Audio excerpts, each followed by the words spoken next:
Do you like Yu-Gi-Oh? Do you like progression-like content? Do you like to watch people suffer? Then you've come to the right place. I, Thundernumel, invite you to join me in a little adventure called Yu-Gi-Oh! Depression Series. We will start by opening one virtual booster box of Legend of Blue Eyes and we'll make a deck that we will pit against ranked opponents on Dueling Book. Based on our performance every week, we will get a different amount of points that we will be able to use to unlock new official Yu-Gi-Oh! Products in chronological order, or buy more of the products that we already unlocked. Let's suffer together by using unplayable garbage cards and try to climb the Dueling Book ladder. Hello and welcome, dear viewer, to the third installment of Yu-Gi-Oh! Depression Series. Since the first episode, we managed to destroy 11 monsters, giving us 1 point. We also managed to deal 1150 damage, giving us another point. Sadly, we didn't win any games last week, so that equals 0 points there. However, we did manage to get 80 more likes on the first and the second episode, totally giving us 8 more points. That brings the point total for this week to 10, and that means we can unlock a starter deck Yugi or a starter deck Kaiba. Unlocking one of those will cost us 10 points, and buying it will cost us 12 more. That leaves us with 12 boosters that we can spend on LOB before we decide which one we want to get. Since YUGIOH Pro doesn't allow us to open 12 boosters at a time, we are going to open 10 and have 2 leftover points for the next episode. Let's go!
"73 packs of LOB opened and we are still yet to open a Blue Eyes or a Dark Magician. We did however manage to pull our Red Eyes, and that's gonna unlock our first Joey starter deck when we eventually get to it. We also got our 4th copy of Pot of Greed, Boggers, and our 2nd Fisher. With our leftover 22 points, we're gonna unlock a Yugi starter deck because I'm considering a Fiends/Spellcaster deck, and Soul Exchange that we get with Yugi starter might come in handy. Our challenge for the 2nd copy of Yugi starter will be to summon a Dark Magician and destroy a monster/attack directly with it, or just spend 20 points. With all that being said, let's get into the deck profile. So, the Yugi starter deck that we bought really changed up our strategy. This time around I decided to go with a mix of Fiends and Spellcasters to go along with Dark Energy and Yami, and also our 1 copy of Sword of Dark Destruction. So our monster lineup so far is Arm Ninja for spell removal, Trap Master for trap removal, Double Hain and a Man Eater for monster removal, Stern Mystic, Wall of Illusion, Ancient Elf, Aquamador, Baron of the Fiend Sword, Dark Magician, Man-Eating Treasure Chest, Mystic Clown, Neo the Magic Swordsman, Great White, Sorcerer of the Doomed, Summon Skull, Triple Witty Phantom, Triple Dark Energy, Dark Hole, and Triple Fisher. And then we have a Monster Reborn, Raigeki, Soul Exchange, Double Stop Defense, Sword of Dark Destruction, Swords of Revealing Light, Triple Yami, Reinforcements, Trap Hole, and Vaboku. Without further ado, let's get into our 5 games of the week.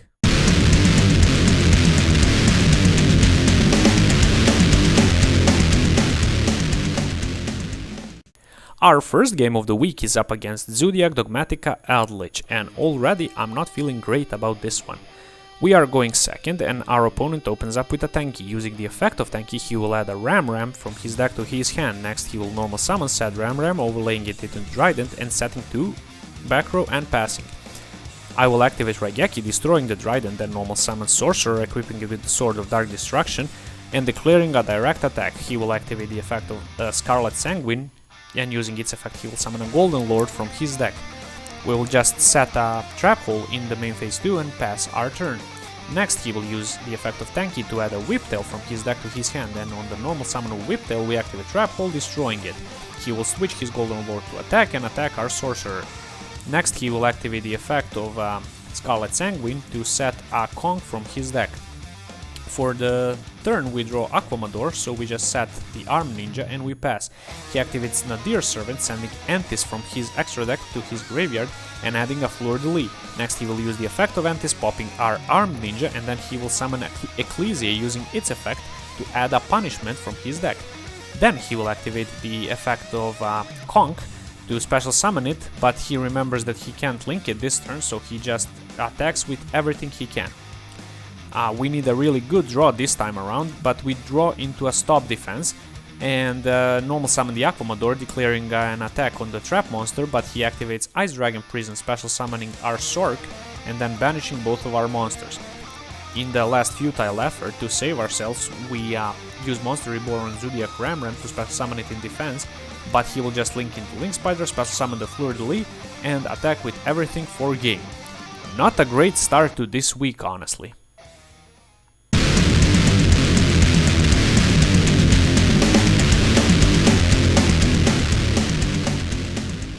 Our next game is quite a doozy, and we're up against Border Stun. This is a matchup we can most definitely win, provided we get lucky enough. Our opponent starts off by normal summoning Inspector Border and setting double back row.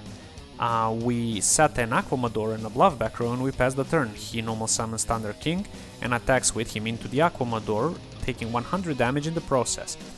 Next, we normal summon Neo the Magic Swordsman, try to equip it with Dark Energy, but he's a spellcaster, not a fiend, so we can't do that. I activate Yami and he activates Solemn Judgment, negating the Yami. Next, we will pass the turn. He draws into Raigeki, destroying all of our monsters. And then he will attack with Inspector Border and Thunder King. For turn, we draw Swords of Revealing Light, activating it and setting the Man-Eating Treasure Chest. He will just pass the turn and will activate Soul Exchange, tributing his Inspector Border to summon the Summon Skull. However, we cannot attack the turn during the turn we activate Soul Exchange, so we'll just pass. He will switch Thunder King Ryo into defense, and then we will, on the next turn, attack with the Man-Eating Treasure Chest, and then when we attempt to attack with the Summon Skull directly, he will use Drowning Mirror Force, shuffling all of our monsters into the deck. We will just pass the turn. He will normal summon the Foss and Lina, ending his turn. We don't draw a monster, unfortunately, so we just set another Bluff back row and pass. He activates Pot of Extravagance, drawing 2 cards, and then attacks us directly with Fossil Dyna. For turn, we finally draw a monster, which is a Man-Eating Treasure Chest, and we equip it with Sword of Dark Destruction. Next, we will attack into the Fossil Dyna with our Treasure Chest, and he will activate Allure of Darkness, drawing 2 cards. He will just T-set and pass. We'll activate Yami, boosting our Treasure Chest even more, and then we'll activate Stop Defense, switching his defense position Ghost Bell into attack mode. We'll activate Dark Energy now, equipping it to our Man-Eating Treasure Chest, and we'll attack over the Ghost Bell. We are so close right now. He'll just set a Drowning Mirror Force, we'll attack with the Treasure Chest, he will shuffle it into the deck. Next, we will pass the turn, he will activate Allure of Darkness, and he will draw into his Inspector Border. We only have a Witty Phantom, so we'll just set that and stop defense to bluff, but he'll normal summon the Ryo and attack for game.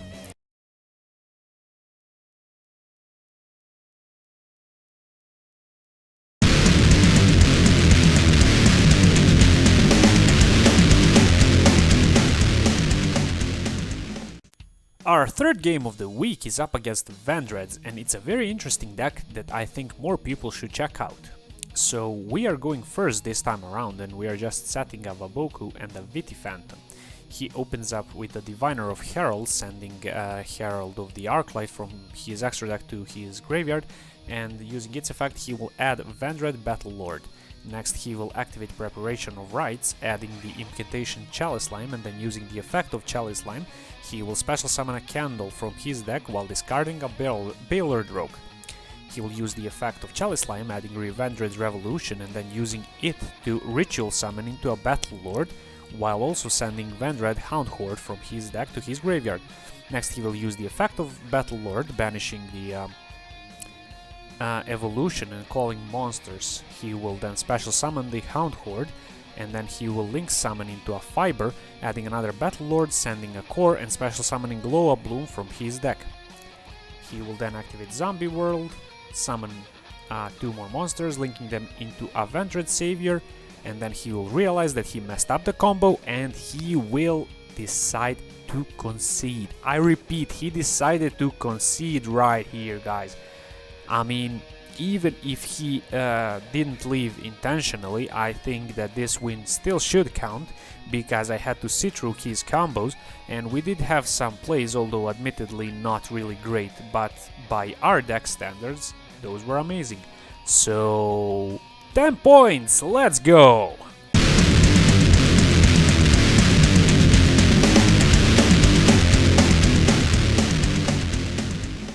Our 4th game is up against Cyber Dragons, and we are going first, so that's not panning out well for us. We set Aquamador and a Trap Hole, and that's probably the best opening we can hope for in this deck. Our opponent enters the battle phase and uses Evenly Matched, so we just banish the Aquamador. Next he will use the effect of Galaxy Soldier, pitching a Nibiru to special summon it and search another Galaxy Soldier. He will then use the effect of Cyber Emergency to add a Core, normal summoning the Core, and with the Core effect he will add a Repair Plant. Next he will link Core into Almirage using the Repair Plant to add Cyber Dragon Hertz. Then he will discard the Hertz with the effect of Galaxy Soldier, special summoning the Soldier and adding a Cyber Dragon with the effect of Hertz. He will overlay into Nova, detaching the Nova to special summon Cyber Dragon Hertz, and then he will use the effect of Nexter to discard the Cyber Dragon and special summon the Nexter. He will overlay into Infinity, then he will link summon into a Verte Anaconda, but he will not go into Dragoon. No, he will use the effect of Verte to send the Overload Fusion, and then Fusion summon into Chimera Tech Rampage Dragon and destroy our Trap Hole. Very, very sad. He will use the effect of Chimera Tech, sending 2 Cybers and passing the turn. I see no way of us winning this game, so we just summon the Great White, attempt to attack into the Almirage. He will use the effect of Almirage, and then we will redeclare the attack into the Verte, destroying it and dealing 1100 damage. We'll just pass the turn. He will use the Infinity effect to use Great White as material. He will then activate Cyber Emergency. He will add the Core, he will normal summon the Core, add the Cyber Load. Next he will use the effect of Rampage and he will attack with him directly 3 times and once with Infinity, and that wraps it up. A very, very fast game against Cyber Dragons.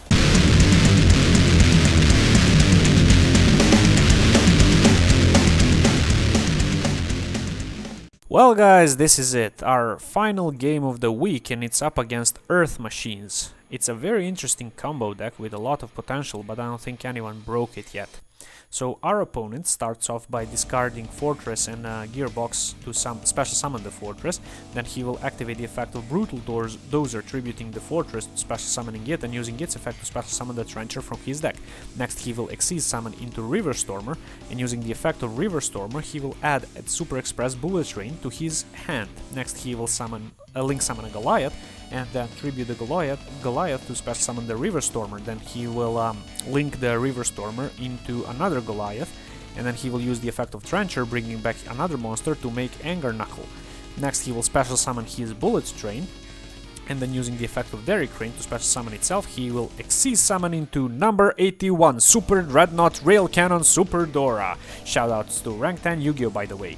So he will use the effect of Dora, protecting itself by detaching Super Express Bullet Train, and in the end phase he will use the effect of Bullet Train, adding back the Ancient Gearbox, which effect will activate, adding another monster to his hand, and he chooses to go for Infinitrack Tunneler. So for turn we draw the Ancient Elf, we normal summon Neo the Magic Swordsman and attack into the Anger Knuckle, destroying it and dealing 200 damage. Next we will try to use Fisher to destroy Dora, but he will use the effect of Dora, detaching to protect, and then he will use the effect of Derrick Crane, popping our Neo.